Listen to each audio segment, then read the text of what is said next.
मेरे चैनल पे, और आप तो बड़े भाई हो, आप यहाँ आते रहते हो, कीमती समय निकाल के आप हमारे साथ आते हो, तो उसके लिए आपका बहुत बहुत धन्यवाद। मैं ये पूछ रहा था, कभी एसएससी जीडी का फॉर्म आया हुआ है जी, और आपको इस फील्ड में बहुत अच्छा अनुभव, आप एसएससी जीडी भी क्लियर कर चुके हो, आप सीपीएसआई भी क्लियर कर चुके हो, और आप फाइनली यूपीएसआई में सिलेक्टेड हो जी। तो एसएससी जीडी के फॉर्म जो आए हैं, उसके बारे में आप जैसे क्या प्रेफरेंसेस हैं, क्या पोस्टेस हैं, कौन सी आपको प्रेफरेंस भरनी चाहिए, अगर आपको पढ़ना है या आपको अच्छी जॉब चाहिए, आपको पास चाहिए, मतलब आप थोड़ा सा इसके बारे में डिस्क्राइब कर दीजिए, और फॉर्म फिलअप कैसे करें, थोड़ा आप इस पे बता सकते हैं, ये तो बड़ी देखिए अच्छी बात होगी इसके लिए। सभी को नमस्कार। मैं आप सभी को बताना चाहूँगा, ये जो एसएससी जीडी का फॉर्म आया है, इसमें आप देखते हैं कि सारे के सारे हमारे जो सीएपीएफ्स हैं, सेंट्रल आर्म पुलिस फोर्सेज, उनके लिए आती हैं सीटें। तो उनमें हमें जो जॉब्स मिलती हैं, हम देखते हैं सेंट्रल सेक्रेटरीट का भी मिलता है, ठीक है, तो उसको आप पहले प्रेफरेंस पे रख सकते हैं।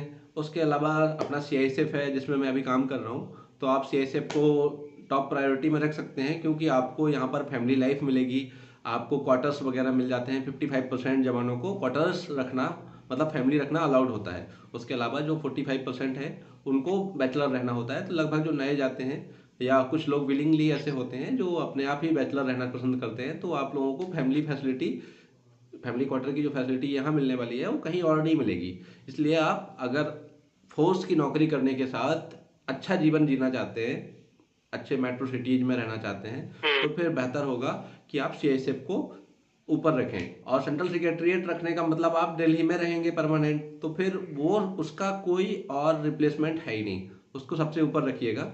उसके अलावा आप देखते हैं कि मतलब फिर एसएसबी में प्रमोशन बहुत अच्छा है। आप जैसे अभी आप लोग नए हैं, तो आप लोगों को अंदर की चीज़ें नहीं पता, पर हम देखते हैं कि एसएसबी में बहुत जल्दी हवलदार बन जाएंगे, फिर उससे एएसआई और एसआई बन जाते हैं। तो फिर आपको अगर मतलब करियर में ग्रोथ भी चाहिए, सब कुछ चाहिए, और उतने अच्छे नंबर नहीं ला पाते हैं आप जितने की मतलब आपको सीआईएसएफ मिल जाए, तो फिर आप सेकंड चॉइस पे आप एसएसबी रख दीजिए। फिर बाकी आपको 4 मिलने वाली हैं, आईटीबीपी, बीएसएफ, सीआरपीएफ और असम राइफल्स। ये सब लगभग बराबर स्तर पे हैं, पर आप इस तरीके से डिसाइड कीजिए कि आप अगर नॉर्थ ईस्ट में सर्विस करना चाहते हैं फुल टाइम, तो फिर आप असम राइफल्स को चुन लीजिए। अगर आप अपना बिहार बॉर्डर से लेके बांग्लादेश बॉर्डर और पाकिस्तान बॉर्डर की साइड में अगर सर्विस करना चाहते हैं, तो फिर आप बीएसएफ को चुन लीजिए। अगर आप पैन इंडिया जॉब चाहते हैं, सीआरपीएफ को चुनिए आप, क्योंकि उसमें पूरा का पूरा इंडिया कवर्ड है। लगभग 70,000 के आसपास कश्मीर में डिप्लॉयड है, तो 70,000 के आसपास छत्तीसगढ़, झारखंड, मतलब नक्सलवादी एरिया में डिप्लॉयड है। कुछ ऐसा ही डिप्लॉयमेंट है, तो आप उस हिसाब से समझ सकते हैं चीज़ों को। बाकी प्रमोशन के बारे में अगर आप देखेंगे, तो सबसे फास्ट एसएसबी में ही है, तो उसको सीआईएसएफ के बाद रख दीजिए। और फॉर्म भरने के बारे में अगर आप कहें, तो आपको ज़्यादा कुछ नहीं चाहिए। आपको अपना आधार कार्ड, आपकी 10th की मार्कशीट लेकर आप बैठ जाइए, और अपना एक फ़ोटो खींच लीजिए और सिग्नेचर। उसके बाद अपनी सारी डिटेल्स जो है उनको भरते जाइए, और आपको आधार कार्ड नंबर देना होगा, आपकी मार्कशीट का जो है रजिस्ट्रेशन नंबर वो आपको डालना है, और आपका रोल नंबर डालना है, और आपका फॉर्म सबमिट हो जाएगा। इतनी ही चीज़ें करने के बाद। और महिलाओं के लिए एक खास चीज़ मैं बता दूं कि महिलाओं के लिए फीस एग्जेम्प्टेड है, मतलब वो फ्री ऑफ कॉस्ट फॉर्म भर सकते हैं। तो महिलाएं जरूर भरें, ट्राई करें, अपने आप को चेक करें कि क्या एग्जाम देने में क्या जा रहा है भाई, अगर अगर कोई बहाने फ्री में फॉर्म भर के आप एग्जाम दे दो, आप अपनी तैयारी बिल्कुल चेक कर लो बिल्कुल, उससे। अपने फ़ोन से ही आप फॉर्म भर सकते हैं, चाहे कहीं भी आपको जाने की ज़रूरत नहीं है।